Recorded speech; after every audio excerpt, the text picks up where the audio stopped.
Hello, hello. It's time for Fishing Friends.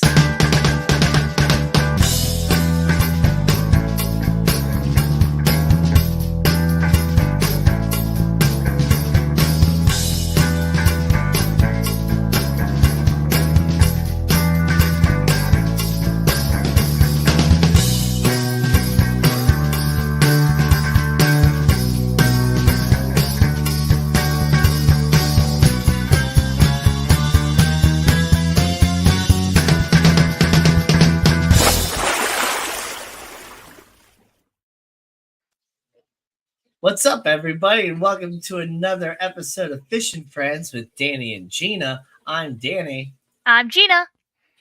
and here's Gina's reef. It's Gina's reef. It's my reef. Yeah. It's not just a channel name. She actually does have a reef. I still have it. It's still alive. It's still going. I promise. It's right there. In case you didn't get enough of it on Wednesday night, there it is again. Only now it's daylight. On Wednesday night it was the night just the blues, but now it's got some evening light on. There we go. I can hear myself in the other room. Hold on. Yep. There we go. Well, yeah, I think it looks pretty good. You got Thanks. lots of different corals in there that seem well aged. Yes. What's that you got growing on the back glass? That's green star polyps.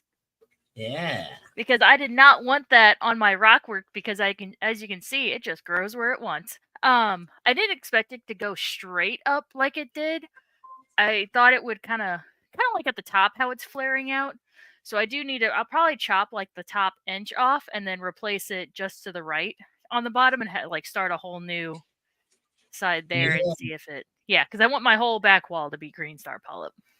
See, that'd be cool. Yeah. Yeah. What's up? We got Harrison Tropicals here. Harrison. And Black Powder Aquatics. And James H is here. What's up, James? Good to see y'all. Oh, man. When Everybody smash the like button and hop over to the other channel via the description and smash the like button. Yeah. What size tank is that? That's a 40 breeder. 40 breeder. Yep. The ideal starter saltwater tank. Really the ideal any starter tank, I think, It's got a great footprint. It's only 3 foot long, so it's not incredibly huge, but it's big enough to where it's like a good conversation starter. Yeah.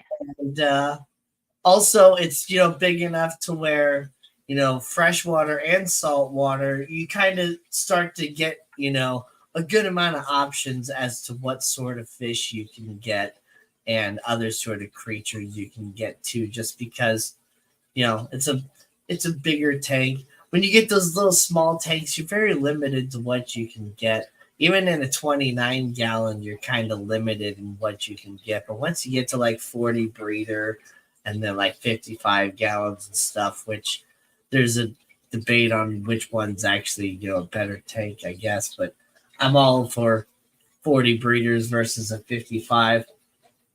And are you just talking freshwater? Because in saltwater, a 40 breeder is that's technically a nano tank still. Yeah. Well, yeah, especially with saltwater, those fish get extra large. Yeah, you are very limited what you can put in a 40. Yeah. With freshwater, you got a pretty good option. I mean, unless you're trying to go monster fish, you can't really put arowana in there. You can put one Oscar in there, but really an Oscar wants, a bigger tank than that too. But yeah, I'm looking into getting an Aqua Reef 400. So 400 liter, I'm guessing. Whip. Mark Sterelson, hello, Bunny. Whips World. Ba-da-ba-da-ba-da-ba-da-ba-da. Only Oscars. What's up, June? I I have an arrow in a 40 breeder right now. Well, I mean, when it's small, it's okay. Yeah, it's a good grow out tank for the little bitty guys that you usually see in pet stores. I just really like it because it's still a small tank relatively to how big of tanks people can get, but it's got that extra depth, in the back. So it's great for scaping. It's just great for uh, oxygenation. There's much more surface area. And I mean, between like a 55 gallon and a 40 breeder, they actually hold almost the same amount of water, apparently. Because like I think the 40 breeder actually mathematically it holds closer to like 47 gallons or something like that, but this will just call it like the 40 breeder. And the 55 gallon only holds like maybe like 51 gallons of water. So for a 4 gallon difference or whatever, I'd still would much rather go with a 40 breeder over a 55 gallon. Flip Just says it's 5 incher now. It was a 3 when I got it. Yep. Yep, yep, yep. 5 inch. Hopefully though in a 40. Yeah, you probably want to move them over soon. I had to visualize 5 inches. It's not that big. I mean, 'cause Yeah. my thumb to end of my finger is 8 inches. So a 5 inch arowana, I don't mean you know, like now, but soon. yeah. Plus, he'll grow faster when you give him more room. You know. June says I once put 10 Oscars in a 40 breeder. They were only half an inch. Yeah. Yeah. Oh, it's great for. Oh, it's Yeah. perfect for like a grow out tank for, your fry. Like if you're doing like breeding of any sort of like cichlid, African cichlids, South American cichlids, you throw them in the 40 breeder. It's literally called the 40 breeder, like duh. Like it's meant to for like breeding fish. Right. BRB. Bye bye. Okay. Speaking of tanks, though, I still got to go pick up that 30 gallon or 29 gallon, 30 gallon breeder. I think that's kind of what it is. Like it's got a little bit of depth to it. It's 3 foot long, but it's not as big as the 40 breeder. And mathematically, it's like 29 gallons. I think it might be a 30 breeder. Um, I don't know. I don't know what you would call this sort of tank that I got to pick up. I'll show you guys whenever I get it.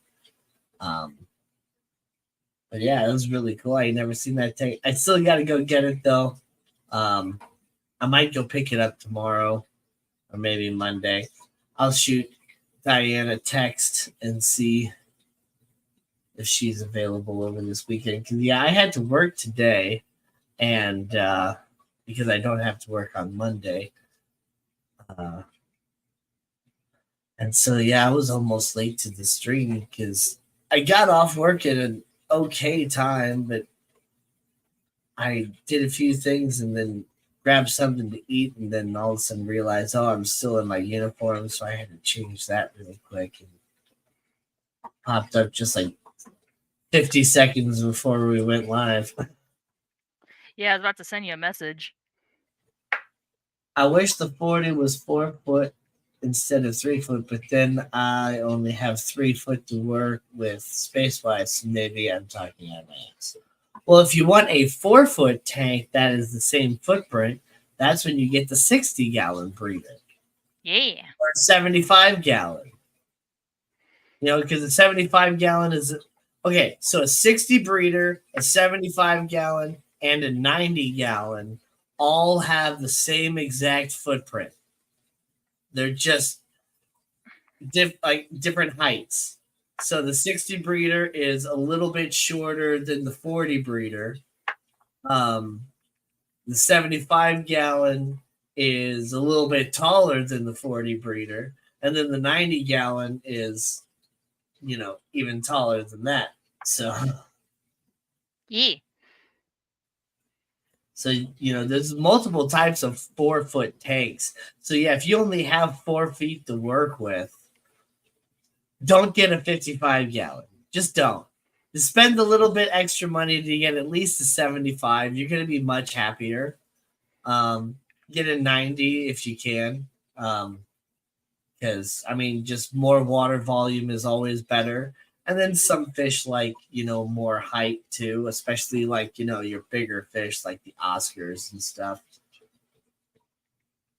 An arowana doesn't necessarily need too much height, but they do have this thing where if they're in like too shallow of water and they feel like they're too close to the substrate or whatever, they will be more like nervous and jumpy and like try to get out of there because they want to find deeper water. But they don't need like too deep. Right.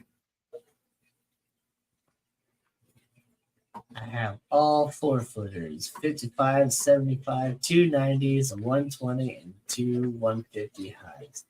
Nice.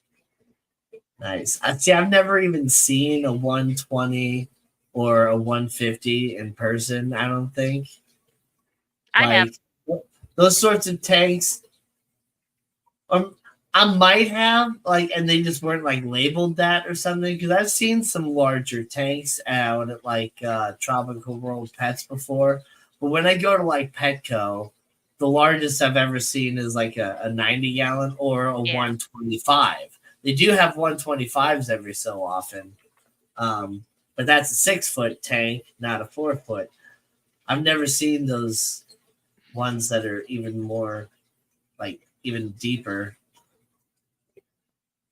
Because isn't the the 120, isn't it 2 foot deep, actually, full 2 feet? I think so. It's 2 foot by 2 foot by 4 foot, I believe. June says those are too small. Those too small. Wimpy, wimpy, wimpy.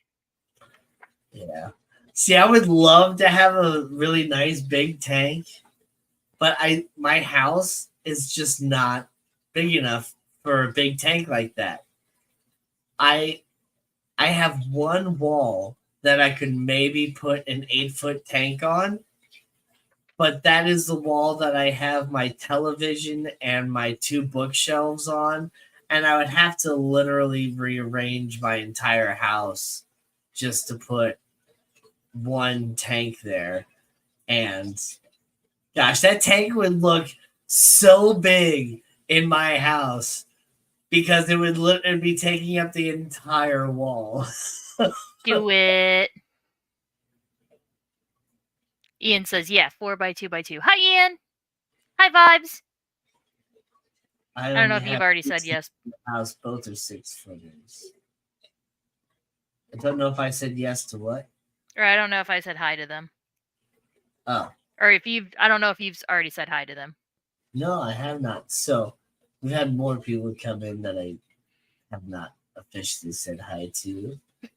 Little aquarium guy, Ian with Atkins said, Aquariums. You didn't say wimpy. Cute the way you said it. Yes, Ian, more Reef Cam. He was very excited to see it on Wednesday. He was like, I've been waiting a year for this update. I'm sorry. Oh, nice. I know I've been slacking. Well, it looks really good to have been slacking. Thank you. Well, at that time I meant slacking on content. I've been slacking on making reef content. Benoski Fish Koto. Benoski. There's no Fish Koto at the end anymore, but I still like to say it that way. Fish Koto. How come I can't see June? Anyway, yes, they are compared to June's collection of tanks. I'm super jelly in her setup. So, the reason you can't see June is because you are on Gina's stream. So, because of StreamYard, StreamYard has this ability to stream on multiple platforms as well as multiple channels. Any guests that you bring up, you can give them permission to throw the stream onto all of their channels and platforms and all that stuff. So, I mean, if Gina had like a friggin', I don't know, Instagram and like a Facebook and TikTok and all that stuff and wanted to go live on like all four of those platforms, she could do that. She's only streaming on YouTube. And then Ye- I am streaming on YouTube and my Rumble as well, which I believe the link to my Rumble is in the description on YouTube as well. I just got to keep Rumble as a backup in case I ever say something stupid that YouTube doesn't like. And hey, it just is what it is. But so you can't see June because June is on my stream, and you're on Gina's stream. yeah. So you can pop over to either side and smash the like button.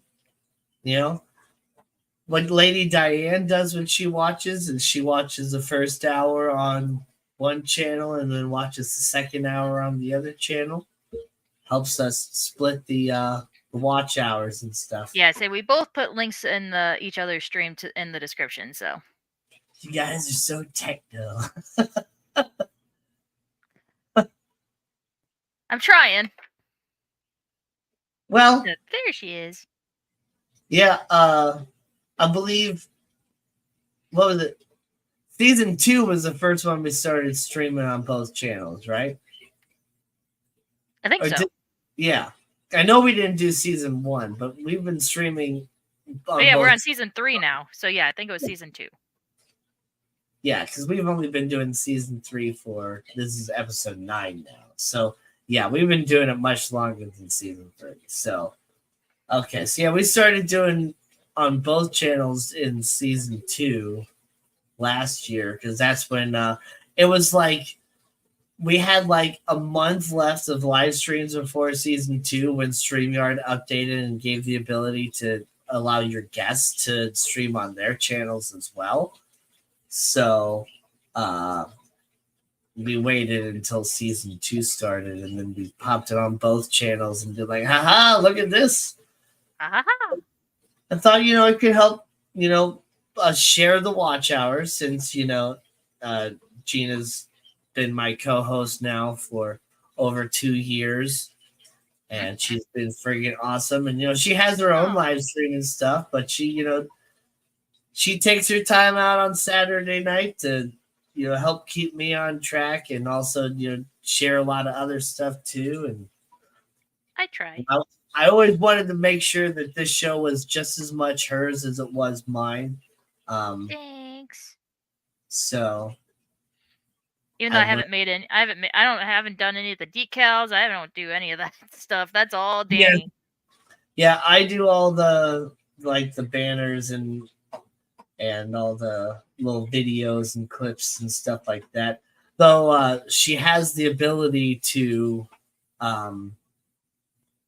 click them and do them and stuff. I've given her administrative powers over the stream. So sometimes we'll both be trying to click on a comment to highlight it, and one of us will be unhighlighting it while the other one is highlighting it. I'm sorry. Hands up. I'm sorry. Drop Danny's link. I'm 99.9% sure I've subbed, but I'm not sure I've ever gotten a single notification from your channel, Danny. Well, lame. You're not the only one. So nobody gets notifications from my channel. You have to decide to watch my channel. That's the way YouTube rolls. So you can catch the link in her description. And then you can pop over here if you want to. Hello, everyone on this side of the chat. See, now I'm seeing. There you go. There you go.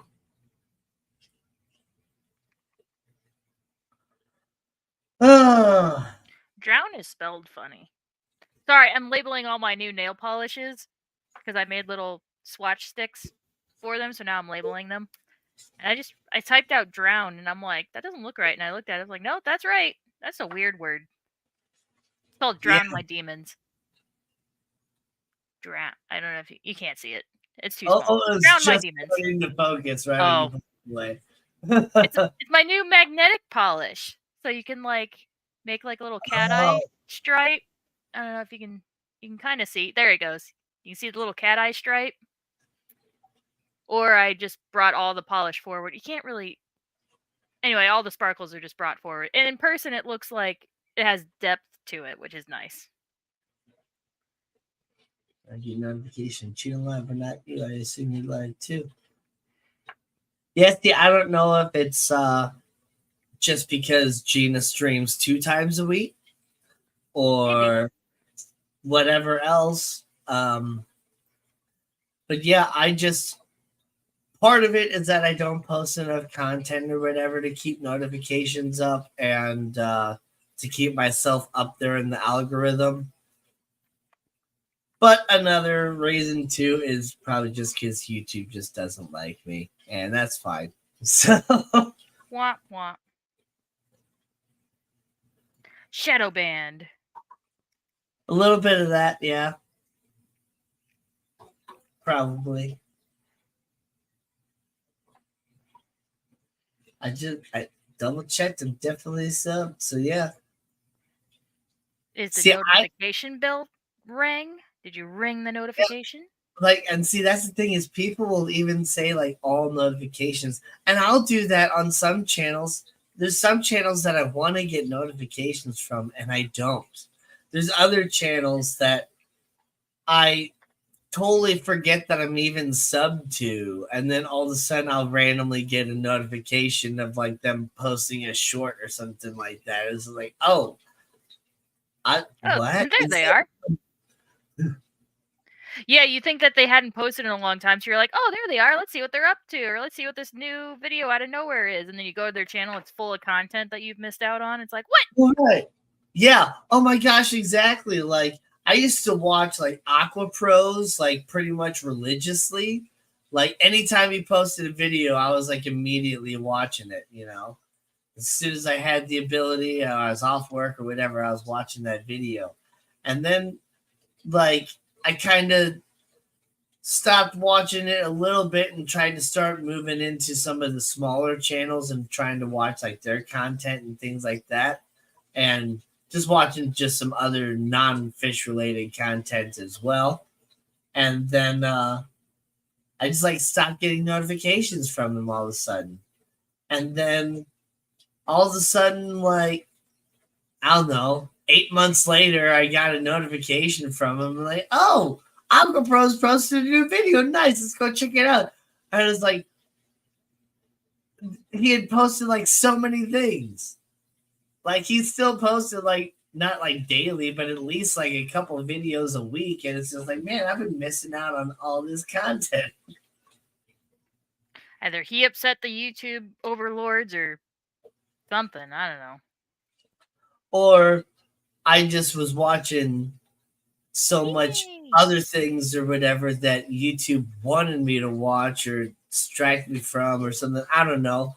But sometimes it's weird. Like I watch like one video and then all of a sudden like everything completely changes and like turns into stuff related to that video. Uh oh. And, I wasn't paying attention to what I was doing because I put all the shade names on here. And then here at the end, I flipped them. So I put it so the start of the word is here, but I freaking flipped them oh no. halfway through. Oh, that's going to mess with me. Just don't look at it, Gina. Just don't look at it. Just put it in the bag and forget about it. It's fine. It's fine. Oh, that's Don't gonna look at it. just even thinking about that just irks me. Sorry. Gosh, that's awful. And this label tape is expensive. I don't want to reprint them. Right? Oh man. But ooh, so you're showing your reef. I took another picture Yeah, of my if you pond. screen share anything, you can just take my reef down. Well, it Like put it should back. pull over to the side, but You can send it to the backstage. yeah, oh, it's small. There It's you go. fine. So first, my elephant ears bloomed. This little yellow one right there is actually a flower. And it's just like, wow, I first I didn't know the elephant ears actually like bloomed. I mean, I kind of assumed that every plant or whatever does have some form of like a flowering sort of thing because they got to reproduce in some sort of way, right? But Right. I just didn't really think about it the same way you don't think about that a Java fern probably would actually bloom in some sort of way. Maybe not. Well, then maybe not Java fern because I'm not sure if ferns bloom because they kind of reproduce in a different way. But I don't know. You Benjamin, know, you're like so goofy. so. What He Benjamin say? said Gina's your reef looks less purpley and more awesome. It's because on Wednesday night, it was the blues that were up. It's starting to turn a little blue now. So he was saying he's like, it's a very purple looking reef. I'm like, it's because it's the nighttime lights. Now it's starting to get like that twilight kind of a mix between white and blues. Yeah, so I got a flower on this one, and then yeah, I took another picture of my pond because I took a picture in the morning when the sun was at a different angle, so you can actually see the lilies and all that stuff. So yeah, it's growing in really nice. Can't see any of the fish though. They are Yeah. they're getting more comfortable in there. Whenever I like look outside out the window and stuff, I can see them all swimming around and going up to the surface and doing the goldfishy thing or whatever, nibbling at the lily pads and whatever else.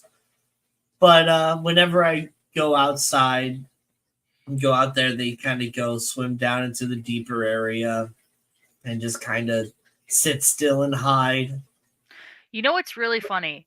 And if I didn't see your process photos like of you digging out your pond and stuff, it looks a lot more shallow in this picture than what it actually is. Like for some reason there's like this optical illusion going on. It looks like it's only legit like 8 inches deep. No, It's I been see exactly what you're talking about. yeah. And even when I was filming like the pond and stuff, I had to make sure that I was trying to move the camera around and show all these different angles of it so that you could actually see how deep the pond actually is. And I wanted to show myself in there standing and all this different stuff because with no matter what perspective, with the camera, it doesn't quite get true depth perception. Right. And so I'm just like, no matter what angle I was showing, it didn't look like the pond was even like deep at all.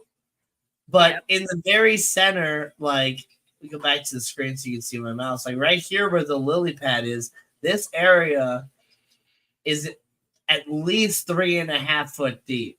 Yeah, I think I remember you saying the deepest part was about 4 feet deep. It's about 4 foot, but with all the addition of kind of when I smoothed out the sides a little bit more, I ended up adding some dirt back into the middle area, and Yeah. then with all the rocks and stuff, so it's probably about 3.5 foot deep in that deepest area, but it's still deep enough to where like I can get in the pond and kind of sit in there and hang out with the fish if I wanted to. I haven't done that yet, but I did, like pull my pajama pants up and just kind of step into the pond and stuff to kind of get the lilies all into the right place. Because I tried to do it from the side and I wasn't reaching far enough in. So, It's funny because I almost wanted to say that's a really pretty puddle. It's not a puddle. yeah. It's not a puddle. But then let me pull this down for a second here. And so I can scroll all the way back to the photo that I show the original Yeah, you can pond start to see and all what the I reds was coming going out. to add on my Okay, so there we go. So that was my original little hole, and this is what I was gonna add on. I ended up adding on a whole lot more. But this area over here is pretty much the same. So if I go back, or well, yeah, there's me digging a little bit. But if I go all the way back up, oh, wrong one. There we go. Oh, yeah. This area right here was the pond, and that's how much I added on. A whole lot more. The waterfall is relatively the same size, but it's all different rocks and stuff. I still have one really big, nice flat rock that I'm trying to break all the little pebbles and the spray foam and stuff off from when I built the waterfall on the other pond. Uh, this time I didn't use any spray foam or anything. I tried to do everything just all like completely natural and just placing stones and all that. And I think it looks really good. Oh, We I can't got it. do that style here. Too many predators and snakes unless it's way bigger around. Yeah, that's something that I've been thinking about and all that. I don't have any raccoons around here. I do have cats, like some wild cats, and I'm trying to do my best to keep the cats out of the yard. But I also don't necessarily mind having the cats in the yard on some part because they do keep some of the other things away. Um, I got a whole bunch of blueberries again this year, and I'm really hoping I Oh, actually get to eat some of them oh my because the god. squirrels got them the last time I had a whole bunch of blueberries. So the raspberry bushes that you gave me actually have raspberries on them. Yes, they do. Yeah. I'm glad they do, and they should because that's what raspberries and blackberries and well, no, yeah, that's what raspberries and blackberries and those sorts of vining plants do. Is one year they grow, and then the second year from that growth they will grow the fruiting things, and they'll actually flower and then produce fruit from that growth the second year, and they'll continue to grow, but you only get the fruit from the growth that was there from the previous year. It's a Oh. 2 year growth cycle with those plants, and So I was thinking about it yesterday, because they're still in those pots because I'm a terrible person. At what point should I put them in the ground? Should I wait until the fruit it stops fruiting and then plant it in the ground? I don't want to disrupt anything. uh in this case, since you actually already have fruit growing, I would say yeah, keep them in the pot for now. Until they're done. Once once they are done fruiting, then yeah, put them in the ground. Okay, I'll And have to send you pictures of them and let you because wait, are they? They're not raspberries, are they? Or are they blackberries? yes, they're black raspberries. They are Black the raspberry. Missouri native Okay, raspberry. Um, because they're pink right now. yeah. Wait until they're kind of like a dark purpley color. Okay, Like they should be. They should be like this color. okay. That's what I was gonna ask you. It's like I know that they're not the typical color that they're supposed to be, so I don't know because But they look like raspberries right now. so with raspberries, the way that I can just really tell is, I mean, the plant is covered in thorns anyway, so you don't want to touch the plant. But basically, you just I do grab want the one. raspberry and you just give it a little bit of a tug. Yeah, And so if it stays on, leave it leave it. there. Just pull it just a little bit, just enough to, pull the plant with you. But when it's ripe and ready to go, it should just be really easy to pick off. And that's when you know it's good to go. Hello, Silver Creek. I didn't say hi Yeah, yet. Yes. Raspberries are in Last year, at the start, early in the year, I dug up some raspberry starters and put them in a couple little pots so that I could bring it over to Gina's house, and she never put them in the ground. It's fine, whatever. She never put them in the ground. So this year they're much larger. They continue to grow, and now they actually have fruiting, raspberries on there. So uh, after after they're done, fruiting, because you don't want to put all that growth back into the root growth. Right now it's focusing on producing the fruit. So let That's it what I do. figured. When it's done with the fruit, then you can put it in the ground and let it focus on root growth for the rest of the year. Yeah. Okay, cool. Yeah. Also speaking of plants, I got a new baby. Ooh, It's a red sun red philodendron. So it's got nice. one reddish leaf You and get it a has a pencil? green leaf.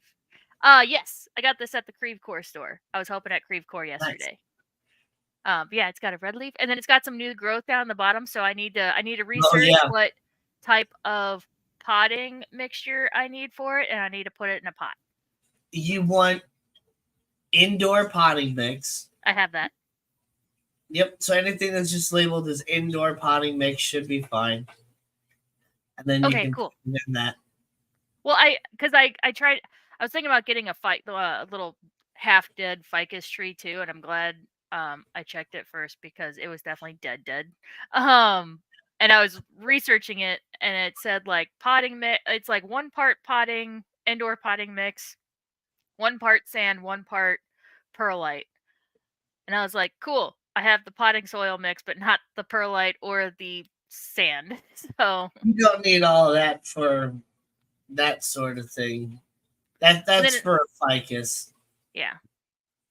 Um, Or another source on the ficus, it said like 1 part potting soil and then 1 part like cactus, succulent potting soil mix. Do y'all knit your first fruit as a false fruit?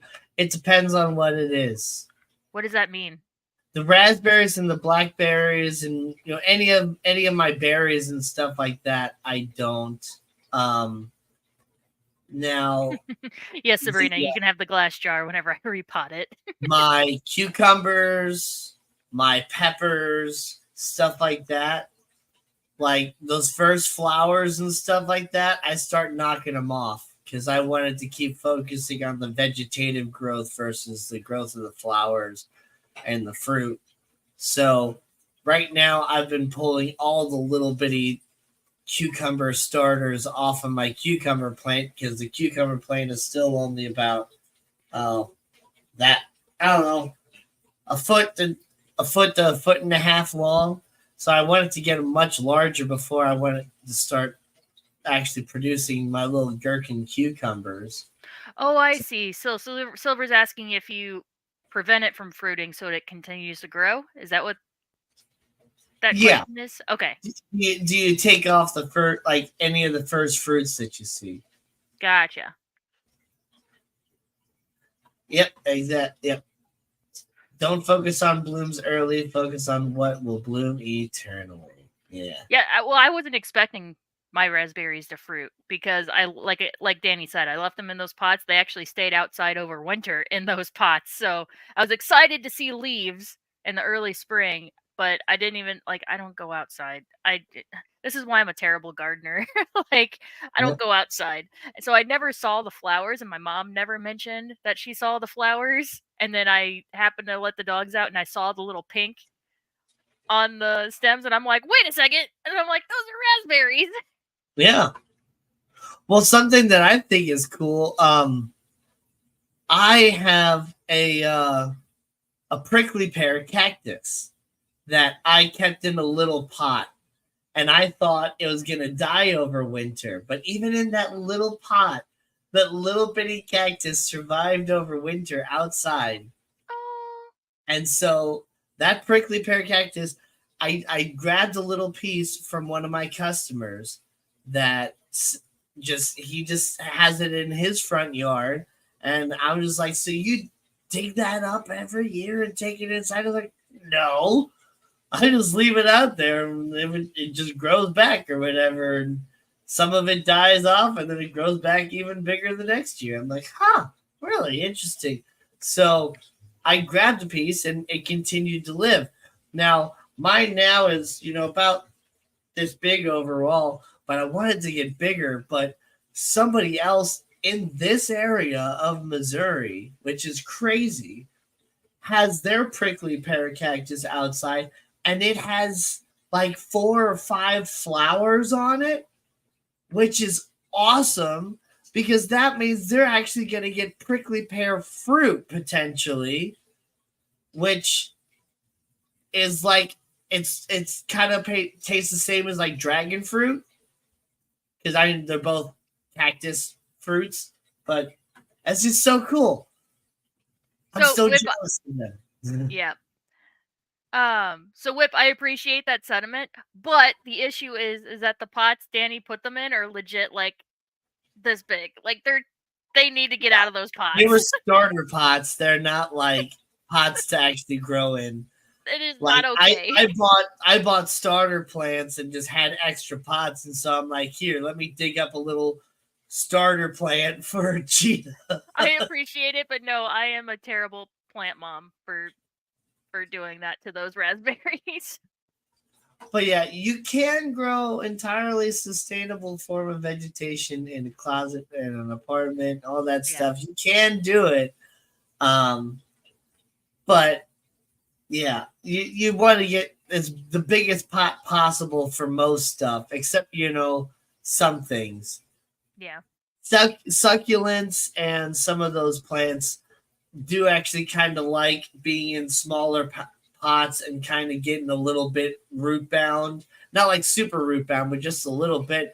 But even if your plant does get kind of root bound, depending on what type of plant you have, if it's one of those like perennial plants that just continues to stay around, it doesn't die back every year.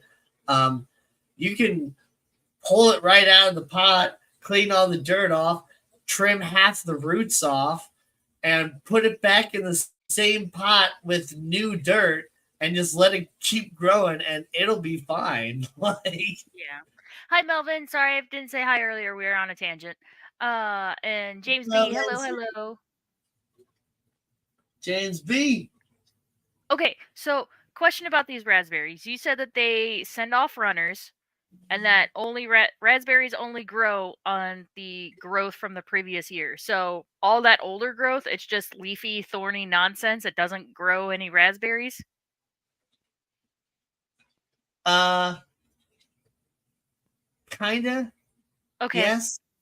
So all that extra growth, what you can do, because it'll kind of grow up, but then Yeah. eventually the plant will kind of get too heavy and it'll fall over. Yeah. You can cause the plant, through you know a couple strings or using different sorts of like metal hooks or whatever you want to make the plant bend over faster if you want to. And then whenever you do that, make the plant bend over, take the tip off that's still growing, just the tip, and trim it off. Mhm. And then that will stimulate that whole length. Everywhere where there's a leaf node, all of a sudden you'll have another shoot come up and it'll grow out this way and start growing all vertically. And you can boost the growth crazy. That's the best way to trim your raspberries throughout the year. And then once your raspberries or your blackberries, both plants are very, very similar in how they grow.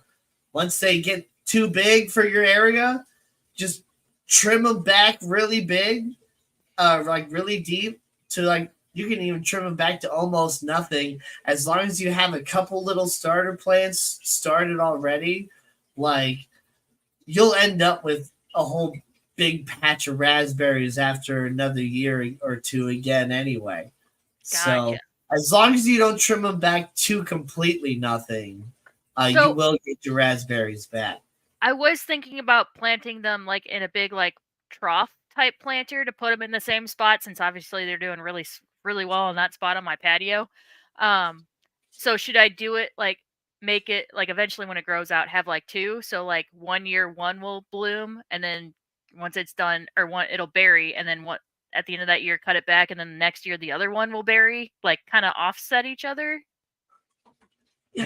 You could do that if you wanted to, but with this 2 year cycle, so you will get berries every single year. Okay. It's just from so what grew last year Mhm. will produce berries this year. So then what's producing berries this year will just produce berries, but you'll have more growth coming off this year. And then next year, from what was produced last year and this year, you'll get berries from that. So your berry production will increase exponentially every year Gotcha. as you continue to have a bigger plant. So you don't need to have two battling each other sort of thing, Okay. you know.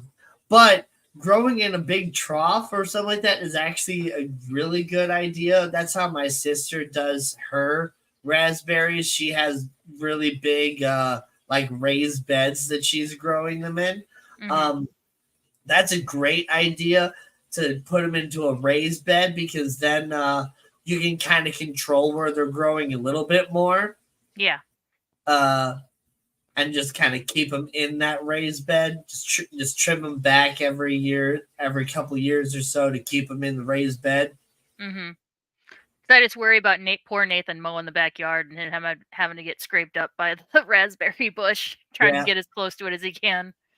Well, see, I don't mow my yard anymore. I have somebody that I pay to do that, There but you they have go. the trimmer people too, so they can just come and do that.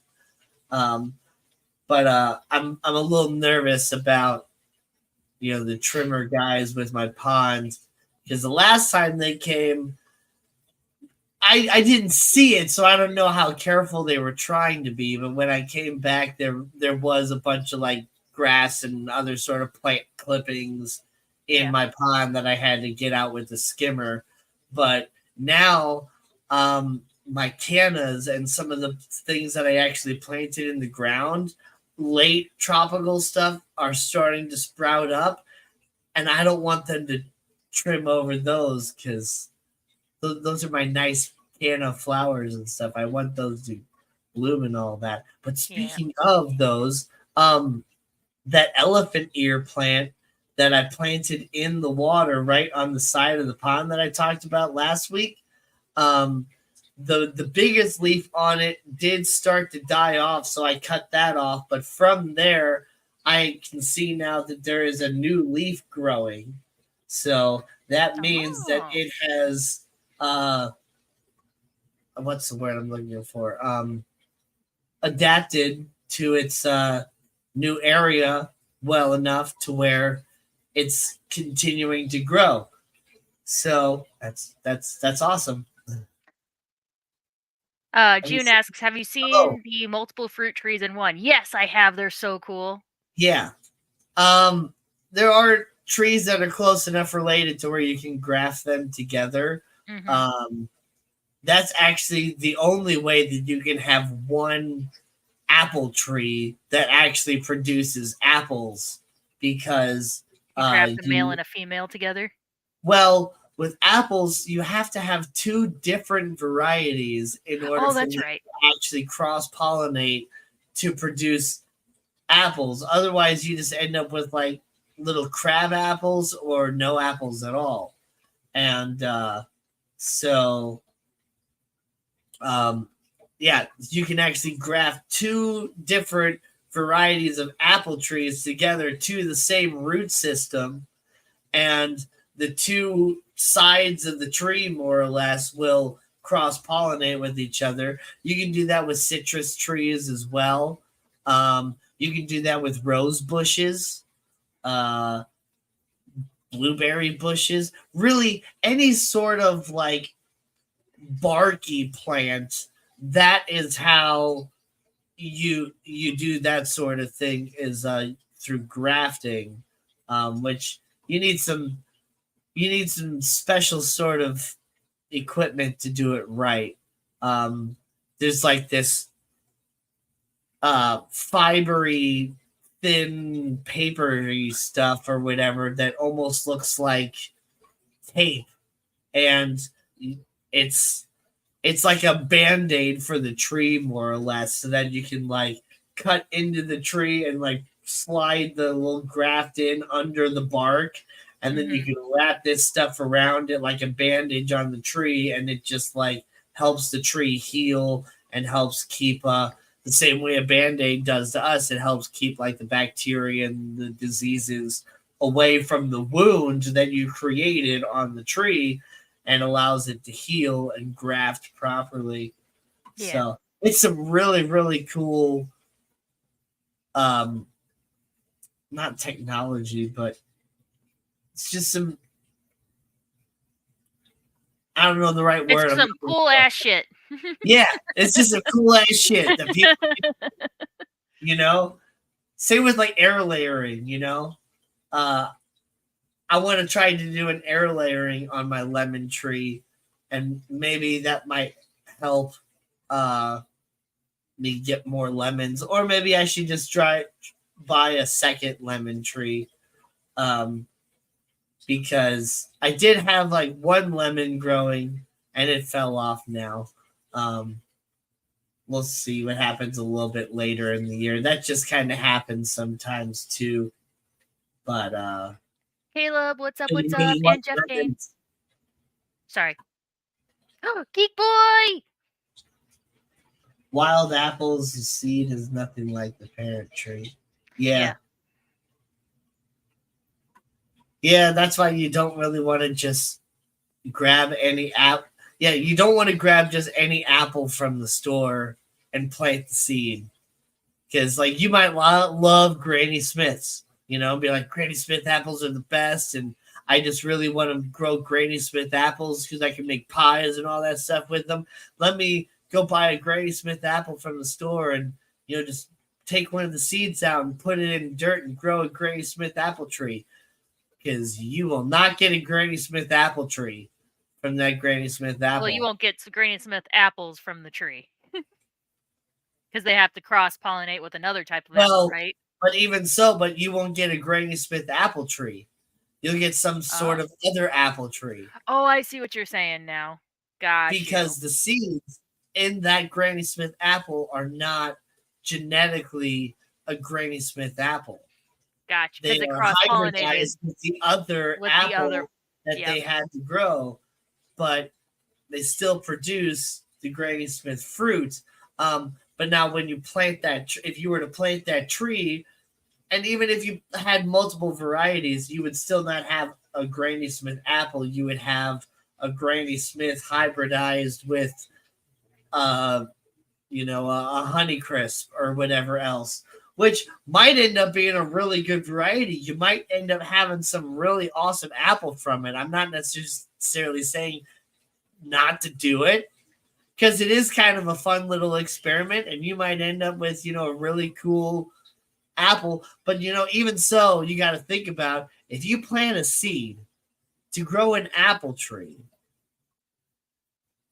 you're going to have at least 5 to 6 years of trying to grow this tree before you even end up with any apples. Yep. So it's a very long-term thing to plant a tree. When you go out to like Home Depot or Lowe's or any of your home stores or whatever to get you to with the garden centers, and you go and buy an apple tree from them, like that tree is already grown for like 6 or 7 or 8 years. Yep. So you can plant it, and within a year or two, you're going to get apples. But you need two. Yes, actually, avocados in stores are not just from cloned trees. Every single avocado that you eat is genetically the same as every other avocado that you've eaten. They are all clones of the same avocado. Huh. Every Hass avocado you eat is like the same. But the pit will not grow a Hass avocado because they have to have different varieties Right. as well. Let's see, what else did I get this week? I got like a 1 gallon jug of Seachem Prime. I ordered that from Petco.com because I got tired of buying. Petco only has the stupid little bottles. At Marine Solutions, I got like the big bottle and I finally ran out of it, but they only have like the small bottles at Petco, so I got pissed off Yeah. about that. So I went online and I ordered the 1 gallon. So I'm set on Seachem Prime for a while. Wow. Yeah. You use C Chem Prime, huh? My my RO system is being stupid. I need to call a friend of mine to come over and look at it. I'm an Um, API person. cheaper to use safe, yeah, I know, but it's more. I do have a thing of safe, and I was pre-mixing it for a little bit for Nathan to use in the tank, but it's easier for him to use Prime. Or yeah, it's easier for him to use Prime whenever he tops off. A plus B equals 47. I didn't know there was a gallon jug of that. Yeah, Oh, yeah. There's is it? actually, I believe you can get a full 5 gallon bucket of that stuff, for like the actual, like the bigger, like pet stores and things like that. In general, like when I was at Pet Supplies Plus, we had gallon jugs of everything. We had a gallon jug of the friggin' um, stress coat and a gallon jug of friggin' uh, the methyl fix and Pima fix and Oh, whatever. sorry, it's not a 1 gallon; it's a 2 liter. My bad, I misspoke. Yeah, It's a 2 liter. same thing or whatever. I'm a Like silly Billy.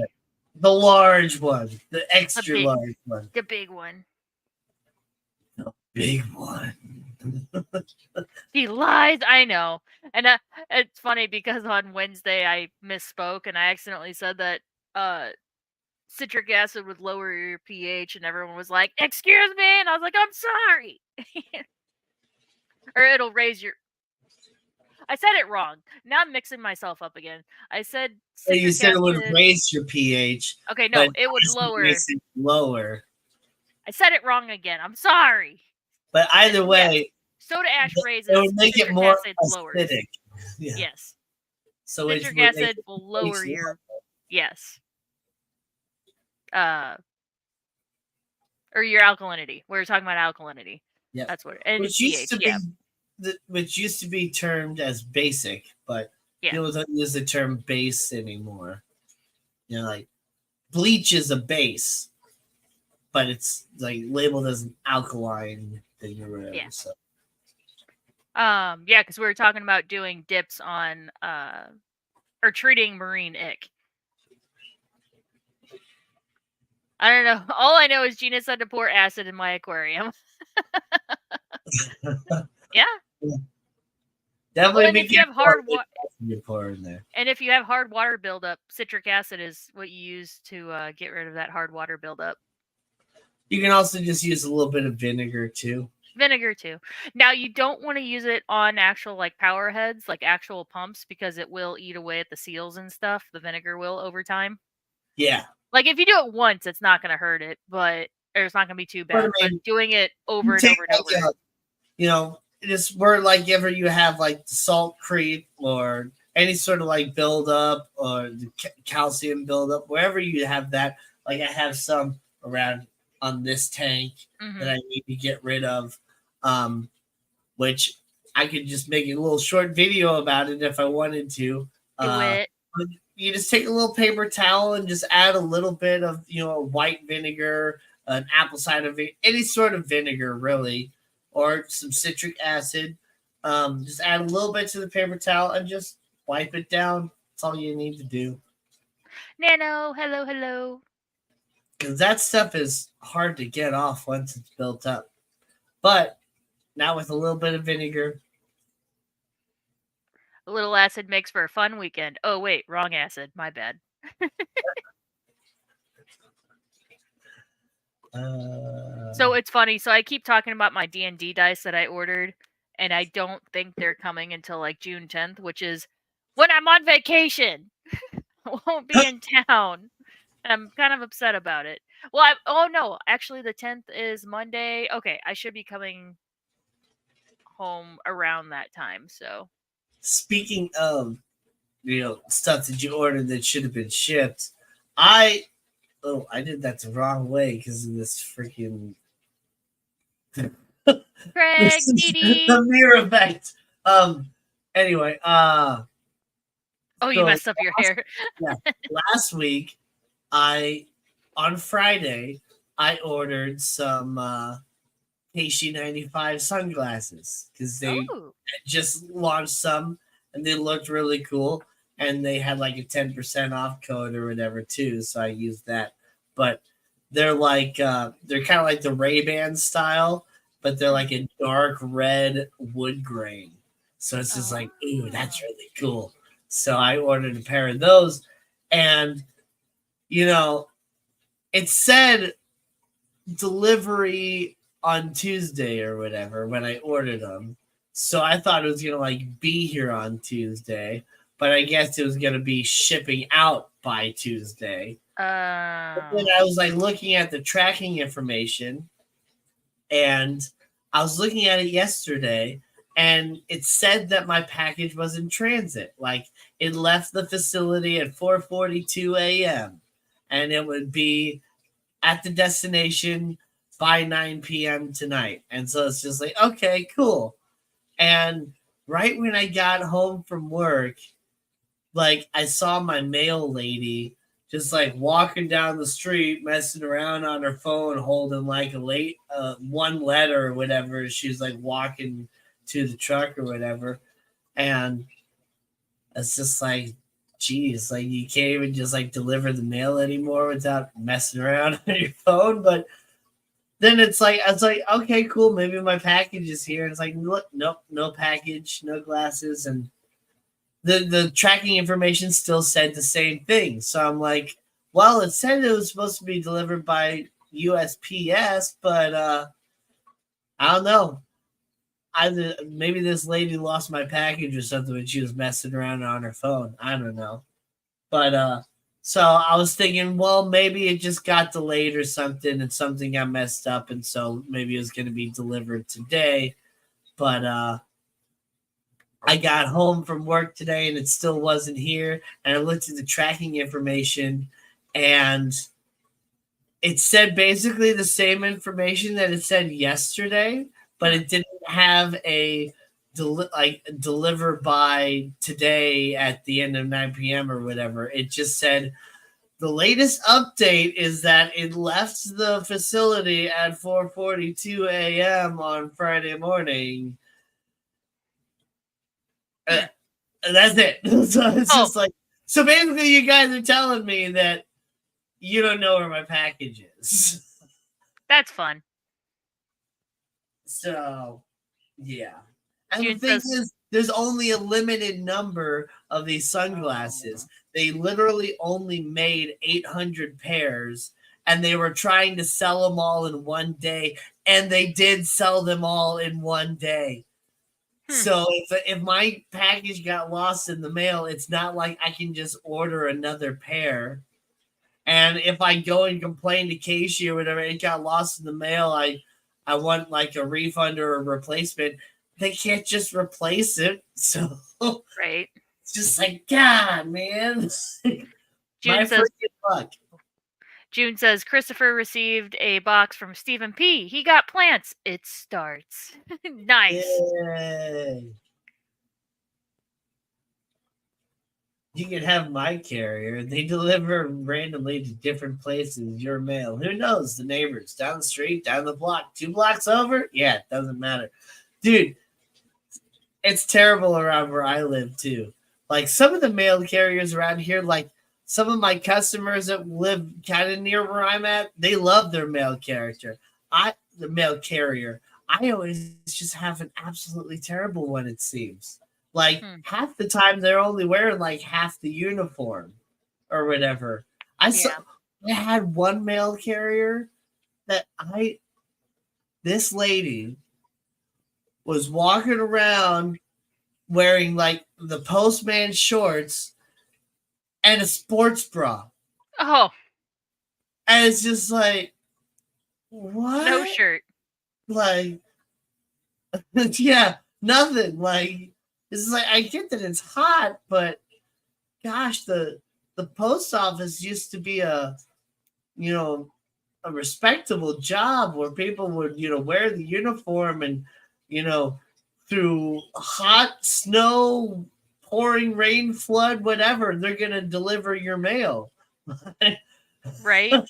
And you just don't get that anymore. Or And some it's a people.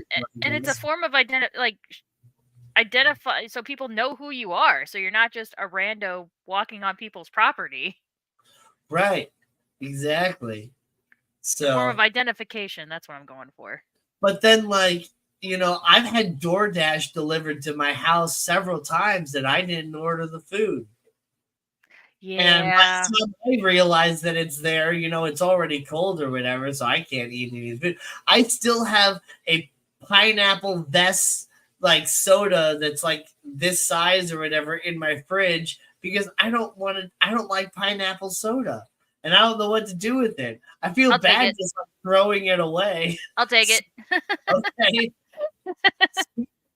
I'll bring it to you on Tuesday.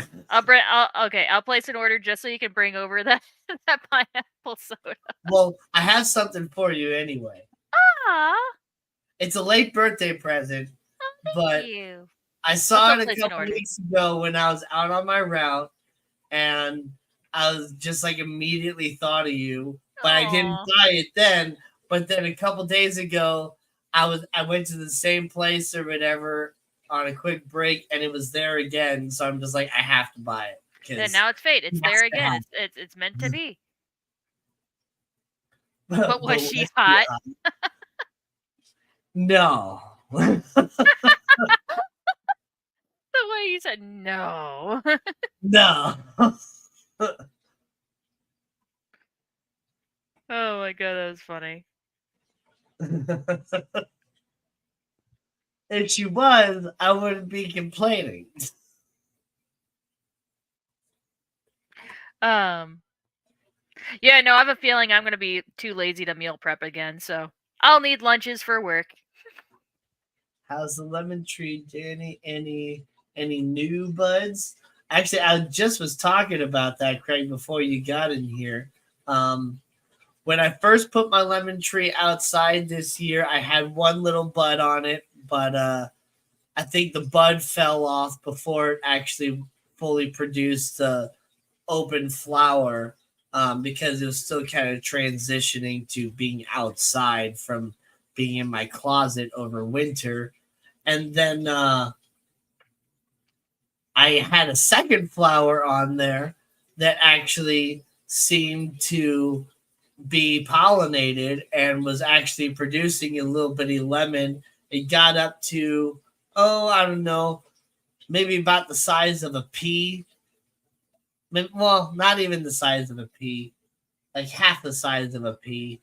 And then it just I fell off yesterday or today. And sometimes with all these different storms and stuff too, Oh, like we've been having so many storms. these these different like citrus trees and stuff like that, it can just be harsh on them, like changes in the weather and all that stuff.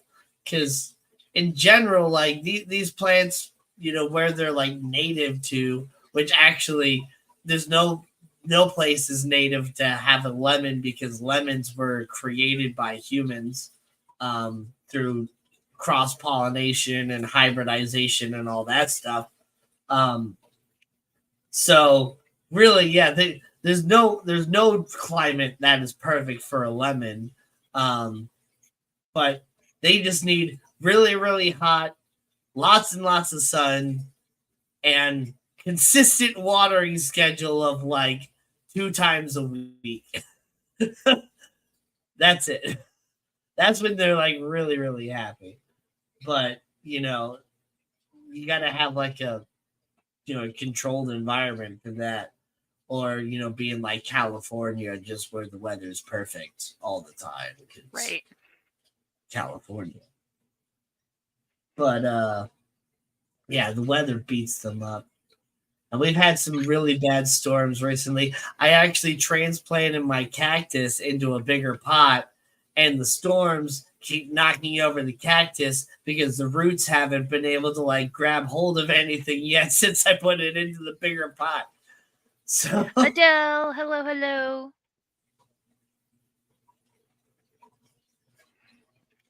hey, Um, Danny, hitting the algorithm stuff for you. What? I had no idea that it's true. I don't think those two things are related, but I think Whip is talking about the lemons not being uh oh, like yes. being Yes. man-made. So look up. I'm not sure if that is what you're referring to or not about lemons, but yes, look up uh, the origin of a lemon. Because yeah, there's this whole story I heard about it, and at the end of it, it's like so basically, when life doesn't give you lemons, you make them. Right. Right. But Oh my yes, god. lemons were more or less a hybrid between uh like an as like a citron or something like that, which I don't even think those exist anymore, as like an early stage orange before oranges were developed, and like a lime. And I believe limes are natural. And so that's why when you go to other areas of the world, when they talk about lemonade, they're actually talking about limes, not lemons. But yes, lemons were created by humans. Oranges were also created by humans. Uh, and bananas, as we know them, were more or less created by humans too. Not exactly. There were bananas, but bananas, wild bananas, are just full of seeds. Uh, there's like not even any actual like fruit to eat. It's just like full of seeds. Um, but they genetically modified them to grow without seeds so that we can actually eat them. And so I believe the same thing is with bananas too, that like every single banana you eat is genetically the same as like the original banana. Um, but that's just some weird stuff. All the cloning and things. But cloning plants is easy to do. And there's a couple different ways to do it depending on what type of plant you have. I'm actually trying to get a clone of a plant right now because one of my customers has lemon balm, and I didn't feel like going out and buying a lemon balm plant this year. But I was like, yeah, whatever. Let me just pinch off a little piece of lemon balm and put it in a glass of water.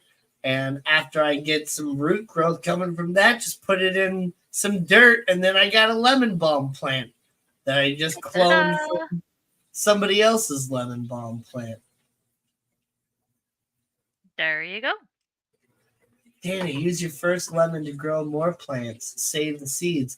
I thought about that, but the seeds that I get from this lemon tree are not going to be the same variety of lemon that I have. And it's not going to be a pink variegated lemon.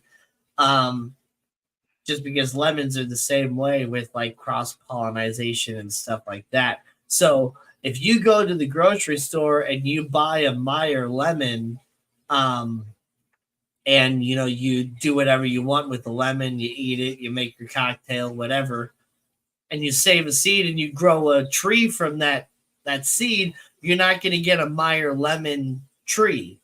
You're going to get some sort of a lemon tree, but it's not going to be a Meyer lemon.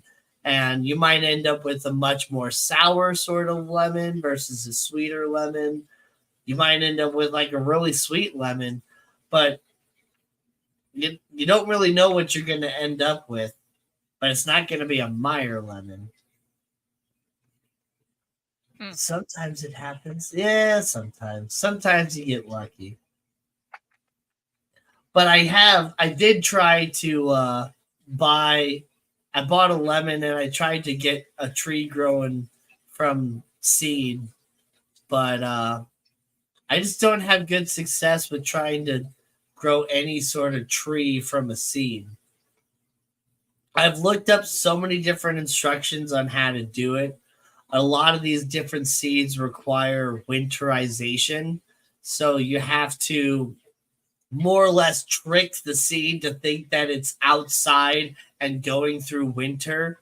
So you have to like put it in a slightly moist area, but not like wet. And so like they tell you to like slightly wet a paper towel and like wrap the seed in a paper towel, and then you put it in the fridge.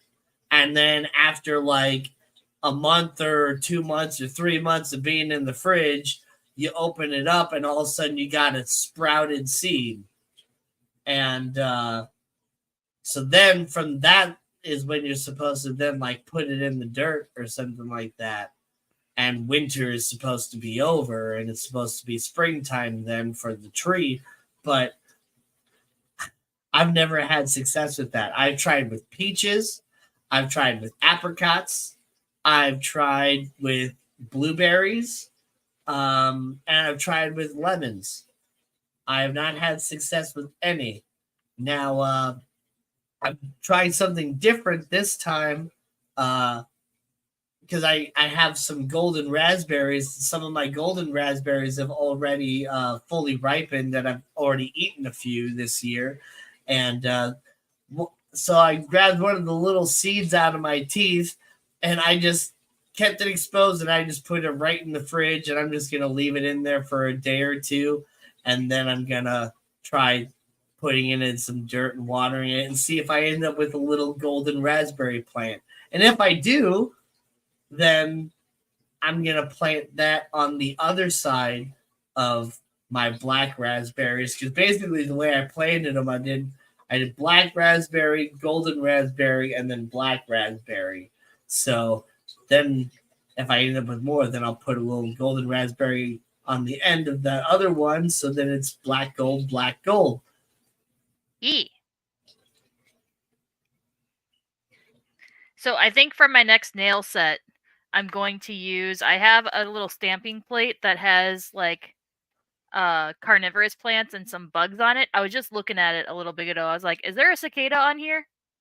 Because we're in the middle of our cicada emergence right now, which, Yeah. oh my god, there are so many and they're so loud. He grew a passion fruit from yogurt. That's not fair. Aw. But what's funny But is around our house, the cicadas aren't bad. At yeah. least by my So house. It's nuts. I've been telling people because people have been asking me like, what are the cicadas like? Or I was like, I don't have it in my house. Yeah. All I hear are tree frogs. That Tree short frogs, that I shared, of the rainstorm of the tree frogs. That's all I hear every night is tree frogs. Maybe a couple crickets or something like that, but it's just tree and frogs. you get the people who say, "Are you sure those aren't cicadas?" No, because I've been to areas. I work in an area where cicadas, for the Creve Core store, the cicadas are nuts. Like Yes. So West County, St. Louis, they are nuts around that area. I was just telling this to my coworkers before I left work today that there is like a 5 to 10 mile radius pretty much centered right on my house Mm-hmm. that there are no cicadas. You don't hear them at all. But once you go right outside that radius, if I go 10 minutes north, south, east, or west, I just hear cicadas like crazy. Oh, they're up north too? Oh my god. So yeah, Yeah. it's just I wonder They're further up north into like Sioux Passage area. They're Yeah. up at Sioux Passage. They're over on like over there, and they're over there, and they're all the different directions. But where I am and where you are, there's None. none. And there's some old ass trees here. Like this is an old neighborhood where we have tall ass trees. So Yeah, I don't unless it's because the city, you know how they spray insecticide in the winter times, like for mosquitoes and stuff. Like yeah. I don't know if that's affecting them, or if just But see, all the that's old the people thing is, around here use these Roundup. cicadas are 23 years old. I know, but they're in the like their larvae and stuff is in the ground. That's why I wonder if like Roundup, like all the old people using Roundup around here. Oh, maybe. But that's the thing is, I've been in areas like St. Charles and stuff too that are They're really fucking nuts. nice. They're That they're just nuts. all over the place. They're So nuts. I really just think that I that the spell I used worked. I'm just- Right. Damn you, Danny, and your witchcraft.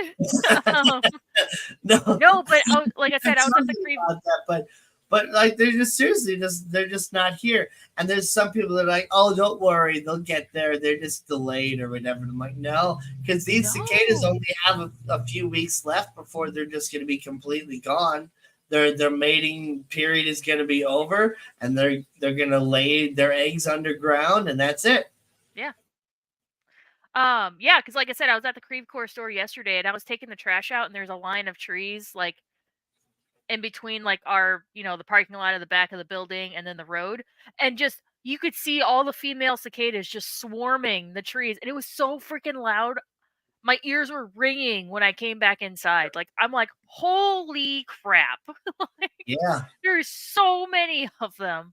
And yeah, there's certain parts of the highway that you drive through. Like I said, like Yep, the and they Maryland start Heights bathing area. your Oh windshield. my god, pelting your windshield. I was like, oh my, and you could Yeah, see them. You see them I flying, keep and you're like, oh, checking. here we go. I check my car every time I'm leaving work to make sure I don't have any hitchhikers because I Hmm. don't want. Because since we don't have any, just in case I happen to still be living in this house 23 years from now, I don't let any cicadas then either.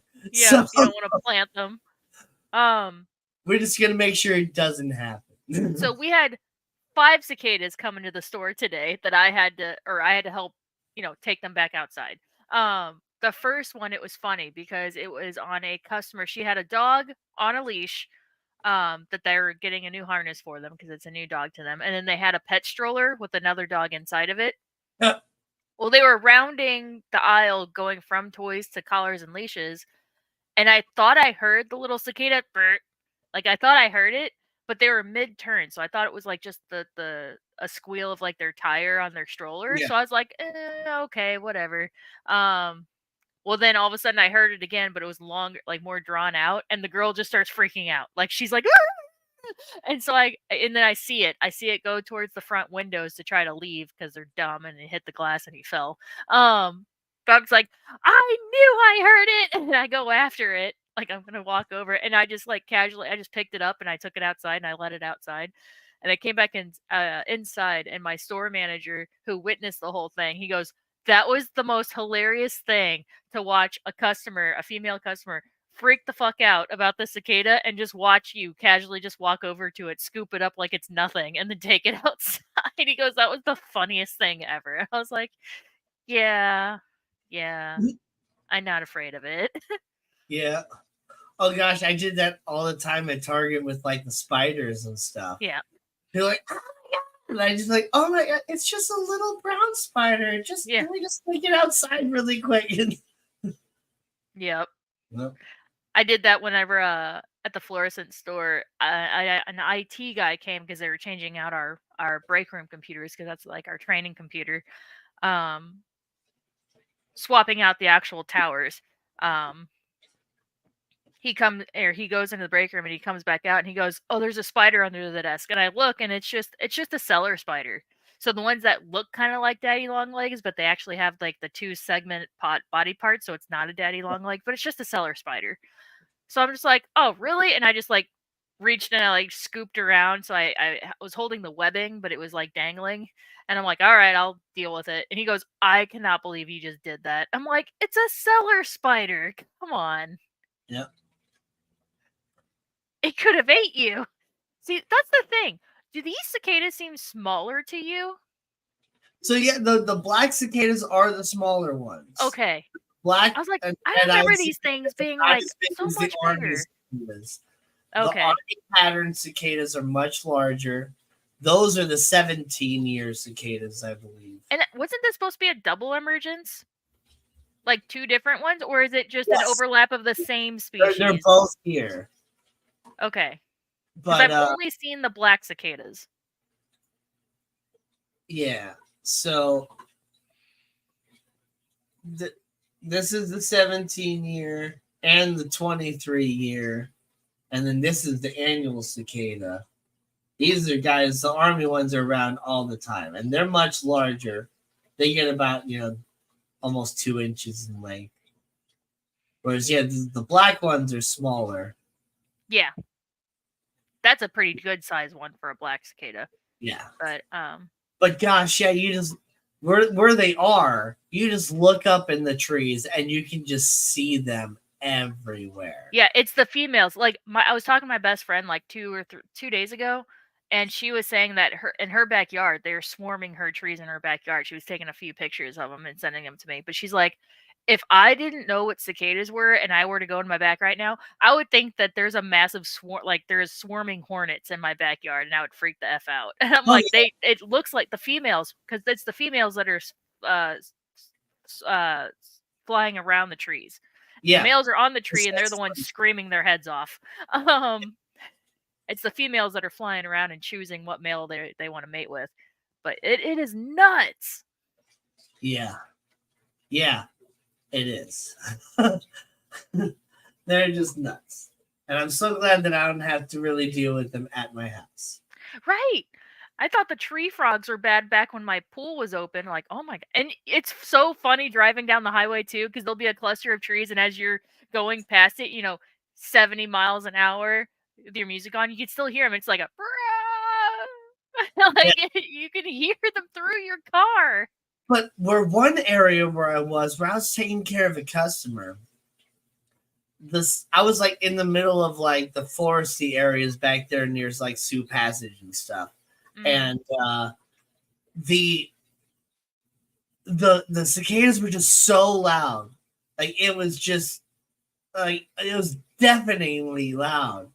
And then there was some other sound that was going on to where I couldn't tell what it was. Like I wasn't sure if the cicadas were just so numerous that it was resonating in some sort of harmonic way, or like somebody else was trying to produce the sound to like make that maybe the cicadas don't like or something. Like I don't know, maybe they're trying to combat the cicadas with a different sound. I don't know. But there was just some other weird sound that was going on that I couldn't figure out what it was. Huh. Interesting. I still don't know what it was. But I've heard some weird sounds out sometimes before. There's one time years ago that freaking skinwalkers. I heard this sound that it just sounded like somebody was outside with a like building sized vacuum cleaner. And some people might, oh, it's probably just an airplane or something like that. It's just like, I've lived next to the airport like my entire life. I know what airplanes sound like. I know what jets and helicopters sound like. I know the difference between the afterburner and the reverse thrusters and all the different parts. Like, I know what planes sound like. This was not a plane. I don't know what it was. It just sounded like a giant vacuum cleaner. That's the only way I can describe it. June says we get those 3-inch grasshopper swarms. Nasty mess on the windshield. Ew. Locusts. Yeah. So did you Ugh. know that a locust is the final uh like evolutionary stage of a grasshopper? Oh, they're not. They're the same insect.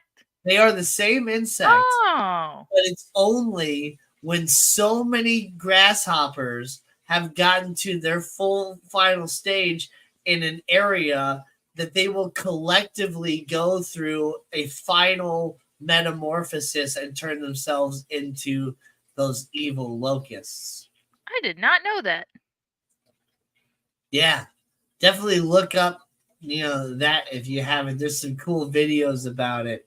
Hmm. But yeah, they a grasshopper starts as like a little like under I believe they start no, they don't start underwater, I don't think, like a dragonfly They're does. not like a water nymph or anything. They start kinda in like this weird sort of like larval stage, kinda almost like a caterpillar, and then they turn into a nymph where they look like basically like a miniature grasshopper, but they don't have any wings or anything like that. And then they will metamorphosize the third time and turn into their adult form of a grasshopper where they have the wings and the ability to fly and all that stuff. But yeah, then and only if there are there's got to be like some sort of number, but only if there's a significant amount of grasshoppers in an area will they actually collectively all metamorphosize at the same time and turn into this massive swarm of locusts. Yeah. So here's my. Oh gosh. Here's my Whoa. carnivorous plant plate. Oh, that's So cool. yeah. So my next nail. You got There's some some bugs at the bugs and top. tarantula. Yeah, there's some bugs, and I was hoping that there was a cicada, but there's not. There's a There's a ladybug. millipede. Yeah, there's a millipede, and then you got What, your Venus what, do- flytraps. what do they call ladybugs in Australia? They call them Or something else. There's a couple moths down at the bottom. yeah, or maybe it's not Australia. Maybe it's like Great Britain or something like that. But I've heard them called something else. It's it's like similar to ladybug, but it's not ladybug. It's oh gosh, I can't remember what they call it. Let's go to Google. That's what I'm doing. Another name for ladybug. Ladybird. That's right. Oh, ladybird. Ladybirds. Yeah. Uh, Beetle one.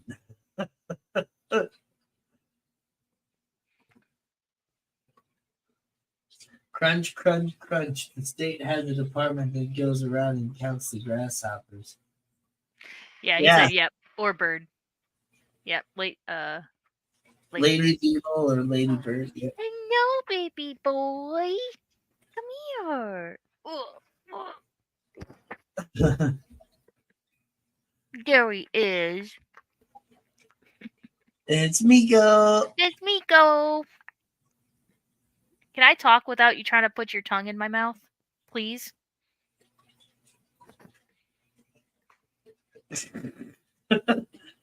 He's like, okay. He'll first jump into my lap and all he wants to do is like just stick his whole nose in my mouth and I'm like, "Can you stop?" Yeah. Yeah, dogs love faces. And that's why like a jumpy dog, ones that loves to like jump up on people and just that's like probably the hardest thing to break on a dog, Yeah. just because like dogs love faces and they just want to be close and they just want to love you and uh, they're like not everybody wants a dog in their face. Or muddy paw prints on their pants. Or that, or if they're wearing like shorts or something like that, they don't want scratches all up and down Oh their my legs from gosh, the yes.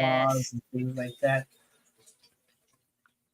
Yeah, that's the worst. But I'm a dog person. I love dogs, and so it's like I always have to. Oh my god, I'm so sorry. It's like I don't care. It's a dog doing a dog thing. Yeah.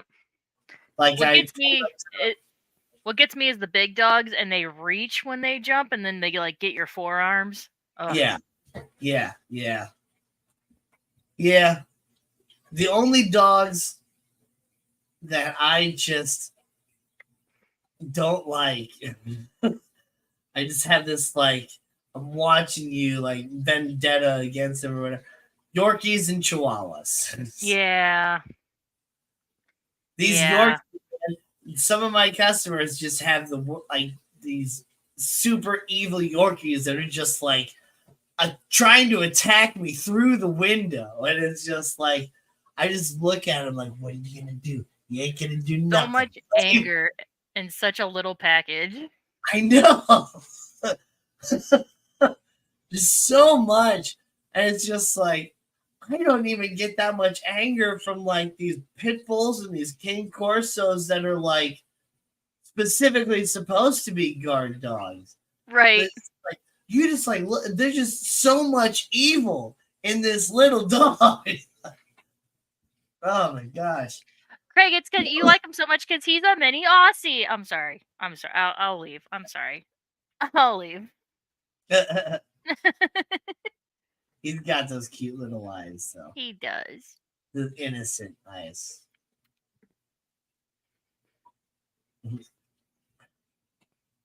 What? I don't do nothing. Okay, he laughed. I'm sorry. I'll stop. Aussie, Aussie. Oi, oi. Oh, bless you. Oh my god. Okay, you're getting down. Uh-oh. No throwing up on street. Well, throw up in here because there's no carpet in here. Much easier to Oh, clean man. I have totally done that with Tundra before when she's like in the hallway about to throw up on the carpet, and I'm like, Move nope. in the kitchen. Move her into the kitchen and the bathroom real quick. Like, you're going on the hard floor. So much easier to clean up. Yep. And then she'll like try to like run away back onto the carpet or something because she like thinks she's in trouble. I'm like, Yeah. you're not in trouble. I just want you to throw up here. Stay in here. Put her in the bathroom and close the door. Get sick in there. I'll be back in 5 minutes. Oh man. Oh yeah. Yeah, did I buy anything else this week? I don't think I did. Didn't buy anything this week, I don't think. Oh, I got some jewelry. So Other on than TikTok and stuff, there's this MLM where they the rings especially, they have them in these little citric acid or not the oh my gosh.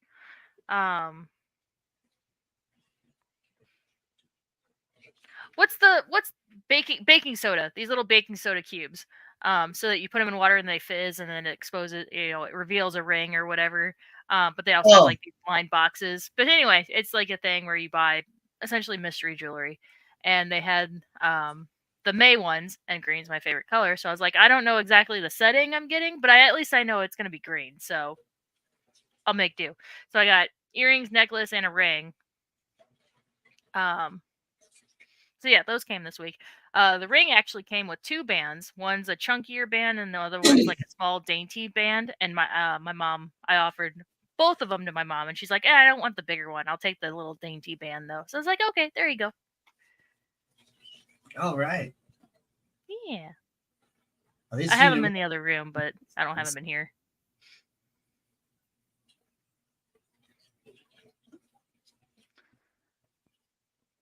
Your bird is very quiet. That's because she's in the living room. It's past her bedtime. Mhm. I don't ever have her in here because she hates this room. I think there's too much clutter and it freaks her out. And she's just never in here, so it's an unfamiliar room. Yeah. Um, I kind of have the same thing with my birds in this room. Anytime I take him in here, like he'll kind of sit for a second and then he'll just kind of fly around and yeah. just kind of freak out.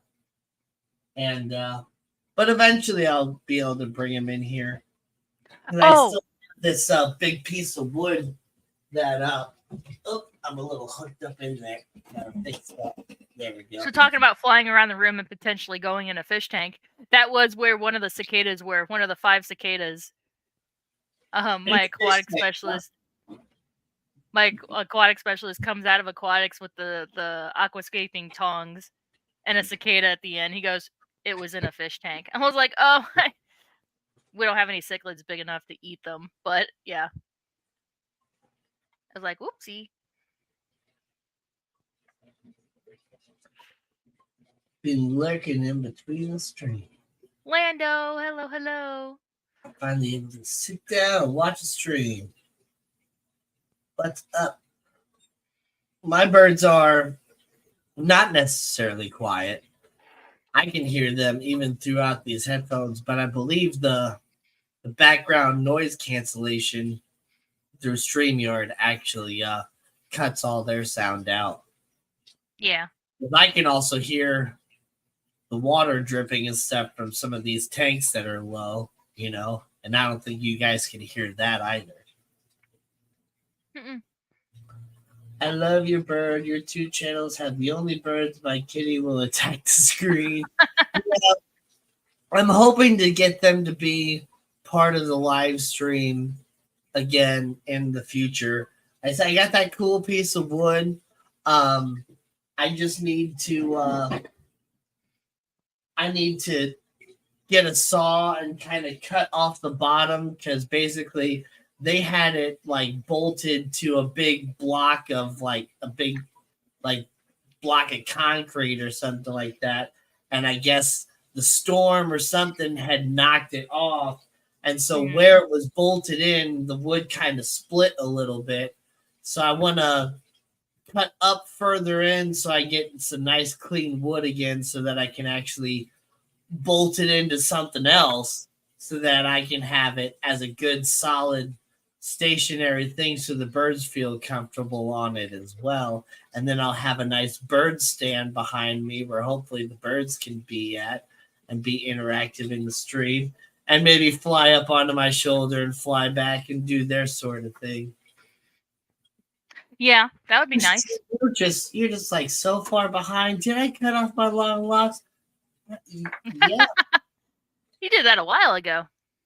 Yeah, there's no hair. There's nothing there. It's gone. I'm just here though. Yeah, it's been about 3.5 weeks now, since I donated my hair to Wigs for Kids.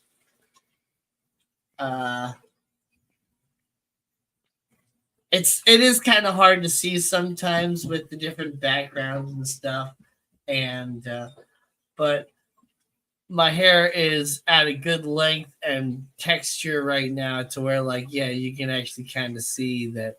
Yeah, my hair is short. Yeah, he did. Plushie definitely did cry, but Plushie's hair is cut too. Yeah, didn't Christopher cut his hair as well? Yeah, I was gonna say, I thought he showed up on He said he was gonna Fathom's do stream it since I did it. Yeah. Which I didn't like. I didn't do it to freaking like influence anybody else to do it. I've just been planning to do this as like for like 4 or 5, 6 years, something like that. Spring in 2024, I was gonna do it with the same group of the long hair is where I get my shampoo and my hair ties and all that stuff. It's just the company of men with long hair that make products for men with long hair. Have they, planned this great cut of 2024 a long time ago, and I plan on participating in it. And I was going to originally cut my hair like a month and a half, 2 months ago, and try to do it the same time that everybody else was doing it with the actual event in Los Angeles. That's like, I'm not gonna fly all the way to LA to be part of the event, but I wanted to just kind of do it all at the same time as them. and my buddy that's a barber ended up being much more booked up than I originally thought he was going to be, which is, it's great for him. Like, it's awesome that you have to book a whole month in advance in order to see him. But I didn't know it was going to be that difficult. I was like, hey, you think you can cut my hair on Sunday? It's like, yeah, Nope. I don't work on Sundays, and I don't. You're gonna have to book through the website, and it was like, dude, you booked out for like a whole month, and it was like, yeah, I know. I was like, I mean, good I for you, but didn't geez, have the heart to tell you. Yeah. Benjamin Peters also cut his hair. He got 14 inches off and donated to Wigs for Kids. 14 inches for wigs for kids, Nice. nice. That's awesome. I mean, I get it's for the kids, but haircuts are for quitters. Yeah, but here's the thing, though, Whip. I've always loved having long hair. Speaking of which, I need mine cut. And every time I've grown my hair out, I've gotten it longer and longer. Try not to block my face with the microphone. There we go. I just had my hair cut not that long so- ago. It was whenever I started back at Petco. Huh. When I was a kid, when I was like a little kid, so I had 3 older sisters, and so my sisters always had long hair, and so, but even so, I just always liked long hair on men, women, whatever. I just always like long hair, and I always wanted to have long hair. And I would even play like dress up with my sisters and like put like tights on my head so I had long hair, even though I didn't have long hair. And but as I got older, I kept wanting to grow my hair out, but anytime my hair would get to a certain length, my mom would just cut it. And Yeah. I'm just gonna take off a tiny bit, and then she cut off like 3 inches. And I was like, you jerk. And so it's like my mom wouldn't let me have long hair. Now, when I got into high school, my hair got longer than it had ever gotten before. I got it down to about shoulder length, right about there. And then I joined the Army. So I cut it all off and joined the Army.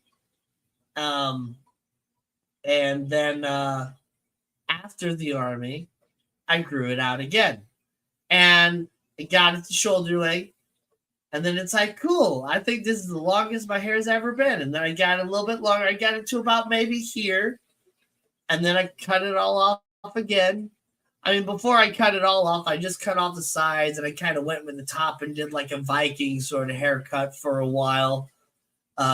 Inspired by the Ragnar Lothbrok character from the show Vikings. I just really like that haircut. It's like, you know what? I think I could actually pull it off. And I did. I rocked that for a while.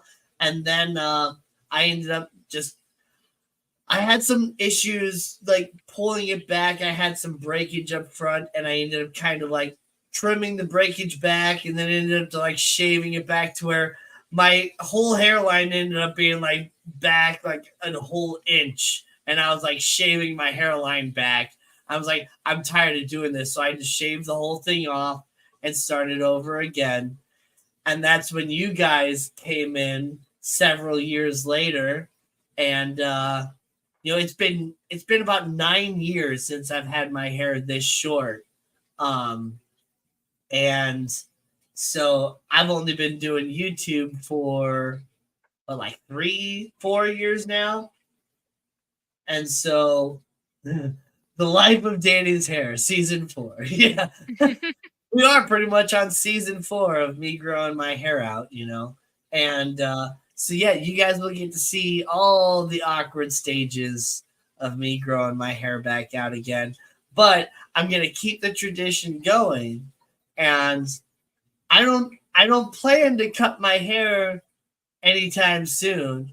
And who knows how long it'll be before I'm just like, you know what, I'll probably cut my hair in a couple of years or something like that.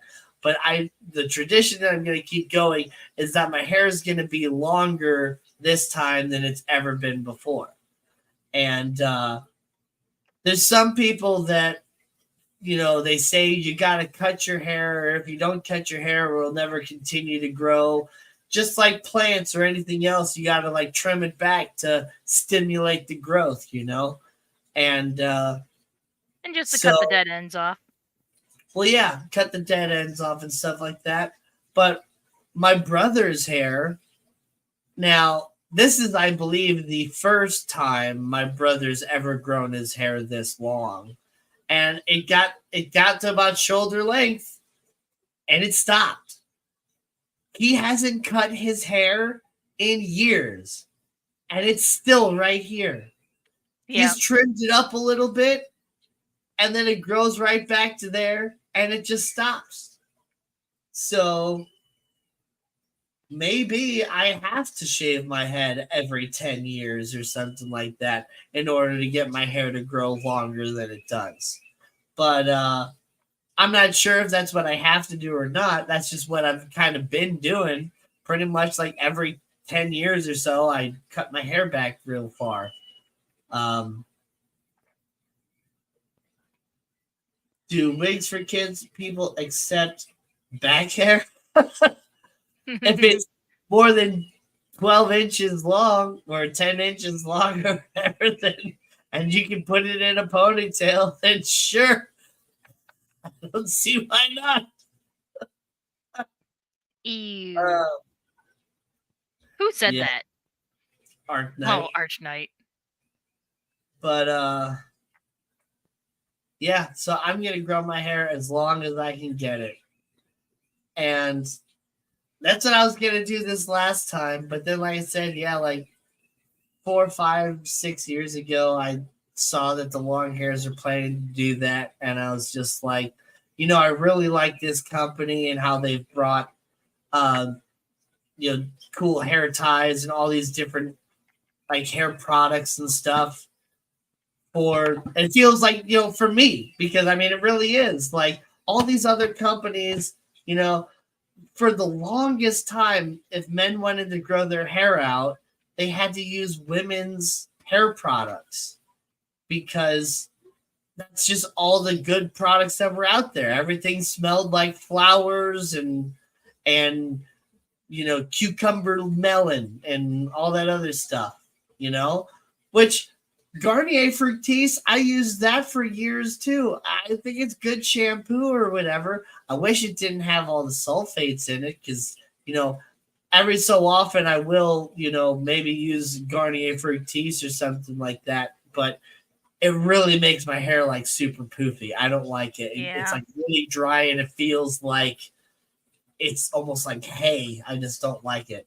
But I use Shea Moisture. So yeah. far, I really like it. But anyway, like the company, the long hairs, they started out on like Shark Tank doing hair ties for guys, and they've expanded to do so much, and they do hair oils and shampoos and conditioners and leave-in conditioner and all different sorts of like hair ties and headbands and like extra large hair ties and I don't know. They got a lot of different cool things out there. And being that, this company, they did all these things and they make all these products for me and other men out there like me that like to have long hair. Like I wanted to be part of their whole thing of, cutting the hair off too and, donating it to the kids because, I these kids need hair and all that. Well, they don't. I guess they don't need it. Beauty is on the inside and all that other garbage they tell you. But I mean,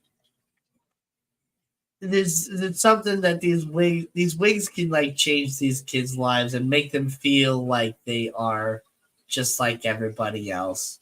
Right. And uh, you know, you, It that's helps with their self-esteem yeah, because self kids really esteem. do.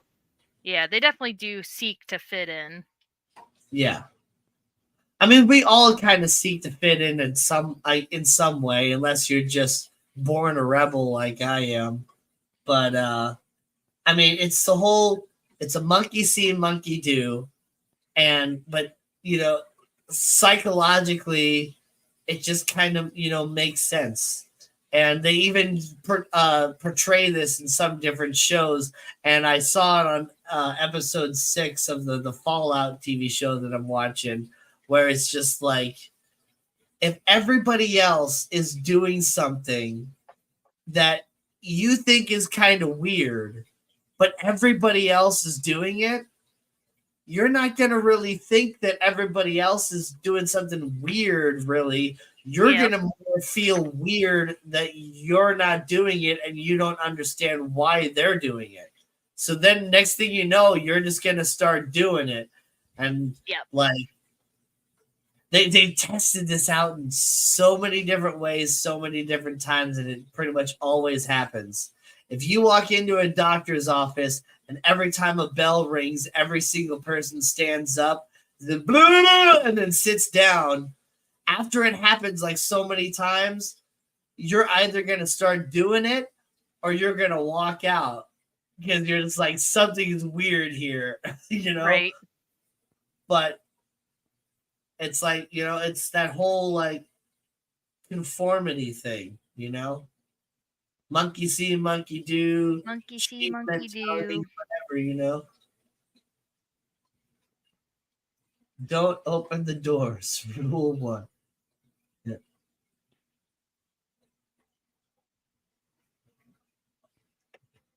Hair is hair. Yeah. Are you a hairist? No, I'm not a hairist at all. I like all sorts of hair. Mm.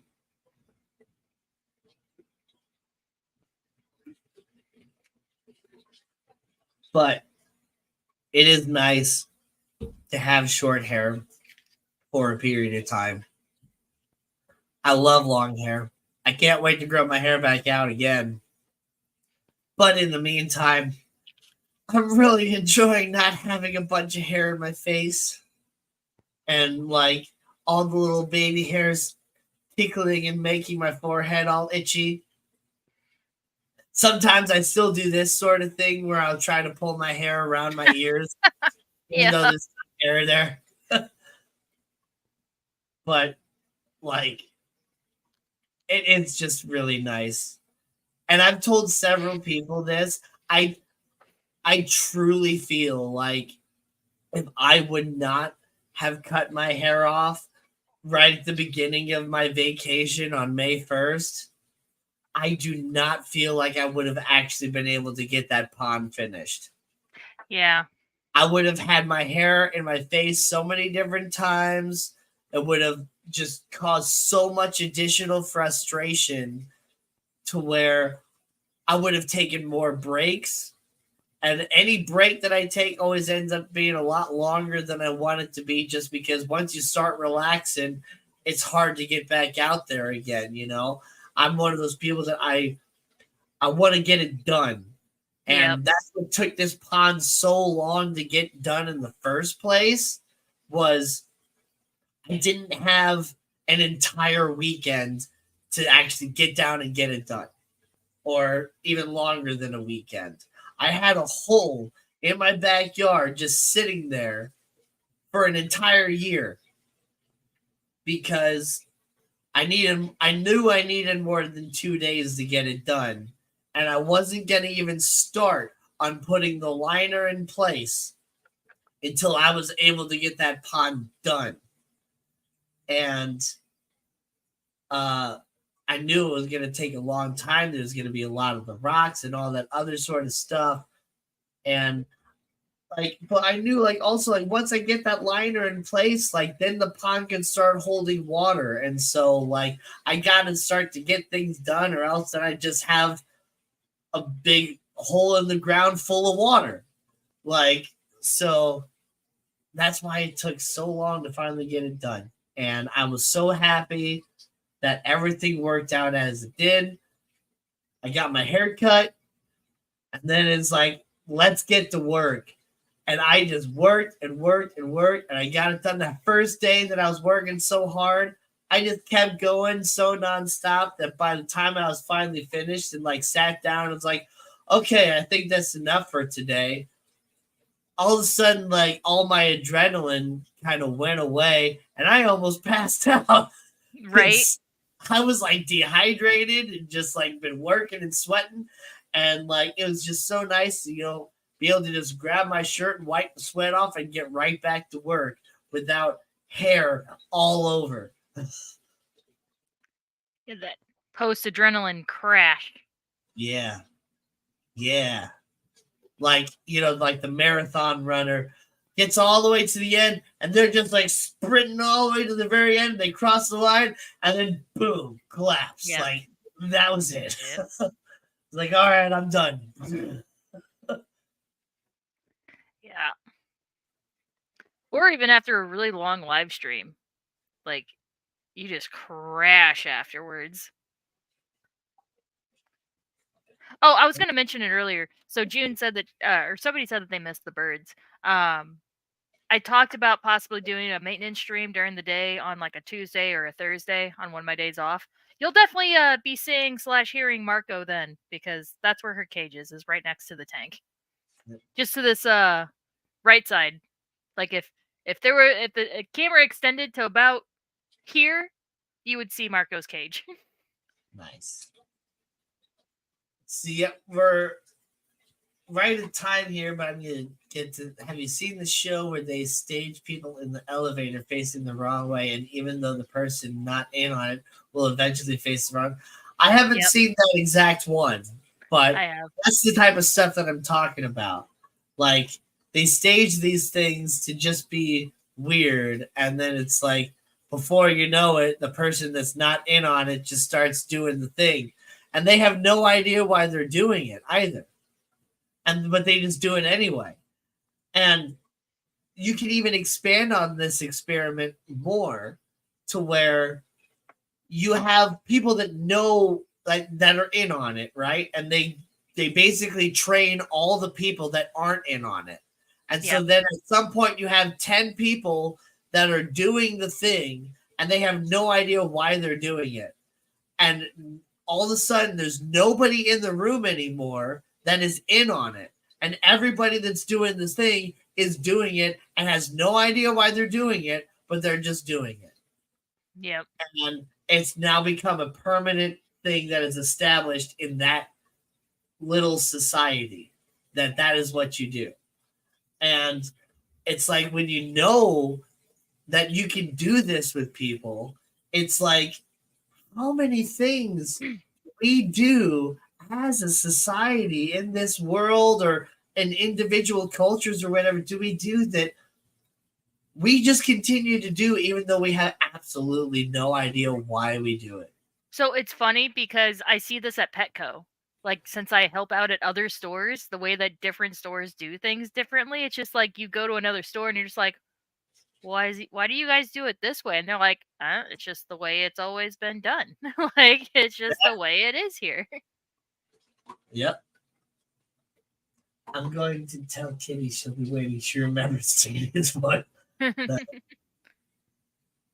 Okay, guys. Oh, We are over time now. And Brianna does remember. Oh, Balana, I mean, does remember Gina's voice. She's she's waiting in waiting front in of front. the TV. Oh, sorry, kitty.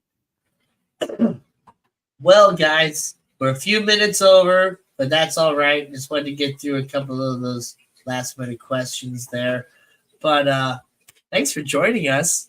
Had pretty good turnout today. So thanks Yeah. everybody for coming in. Don't forget to smash that like button if you haven't already. And if you've only been watching on one channel, like if you're on mine, hit the description really quick, hop over to Gina's channel, hit that like button, do the same in reverse if you can, Yeah. help us both out since we both do this every Saturday night for you guys and for us too. Hey, I have fun doing this thing. I wouldn't continue to do it if I didn't enjoy it. And definitely there's sometimes that I feel like, do I really want to continue doing this? But I do it anyway. Mm-hmm. Anyway, guys, we will see you next week. I don't think there's anything crazy going on next week. Should just be a normal day. So Yeah. if you're in the United States, have a great rest of your Memorial weekend. Don't forget what it's actually about. I kind of wanted to talk a little bit more about that, and I didn't really get to. But yeah, Oh, thank you to all, those veterans for everything that you do. The ones that didn't make it home and gave the ultimate sacrifice. That's what this weekend's really about. Um, you can thank the veterans around you, but it's not really about them or us. I'm a veteran myself. This weekend's not about us. We made it home.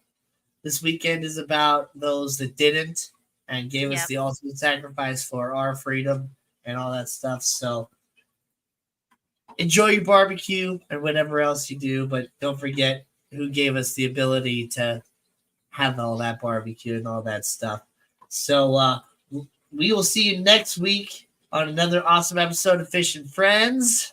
I'll see you guys later. Bye. Bye. So long. Thanks for the fish.